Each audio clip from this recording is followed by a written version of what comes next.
Okay, so today I'll be talking about something that's actually happening to a lot of homeowners without them even knowing, and that is negative sale. So what is a negative sale? A negative sale is when you sell your property and your sales proceeds are negative, which means your selling price minus your outstanding loan minus your CPF refund is equals to a negative amount. So if you are selling in such a situation, what will you do? Will you cut your losses and sell the house, or will you hold on hoping that prices will go up? So what causes a negative sale? Most people naturally will think that it's due to a drop in property prices, but that is not the only reason, right? And over the years, I've encountered numerous cases of negative sale transactions, and today I'll be sharing with you one real-life case study of a seller that I actually met last year.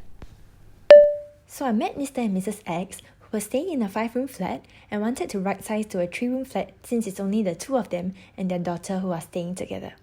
Their intention was to use the cash proceeds to fund their daughter's university fees as she wanted to pursue her studies in Australia. They have stayed in their flat for over 20 years, and when I met them last year, they had already paid off their mortgage loan. They told me that they bought the unit 20 over years ago at $250,000. Fast forward to last year, the house was valued at $360,000. Price has gone up, so it's natural to think that they've made some money, right? Wrong! Over the years, like most of us do, Mr. and Mrs. X used their CPF for the repayment of their mortgage loan. As you know, when CPF funds are taken out to pay for your mortgage, interest will be incurred. And when you sell your flat, the CPF used plus accrued interest must be put back into your CPF account. CPF interest is compounded annually, which means every year it is going up for as long as you're staying in the house.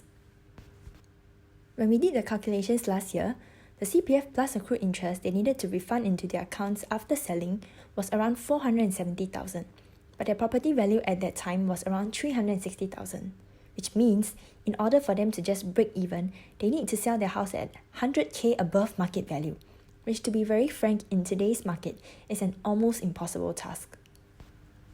I felt terrible having to break it to them that their plan to fund their daughter's education with the cash proceeds isn't going to happen.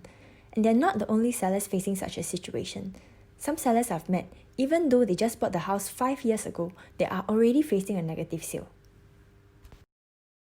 So many people have this misconception that sell house sure make money. And this belief has been passed down for generations, from our grandparents to our parents, and now maybe even on to some of us. And perhaps it was true in their time, when Singapore was still developing into the first world country that we are today. Like for the case of my parents, they actually bought their first 4-room HDB in 1986 at $68,000. And 13 years later, in 1999, they sold it at $280,000. And if you were to do the math, that is actually a 400% increase. And in today's context, it's really impossible to see such a huge appreciation in HDB prices. And what I've shared with you today is only one case study, but there are many sellers out there who are in the same boat.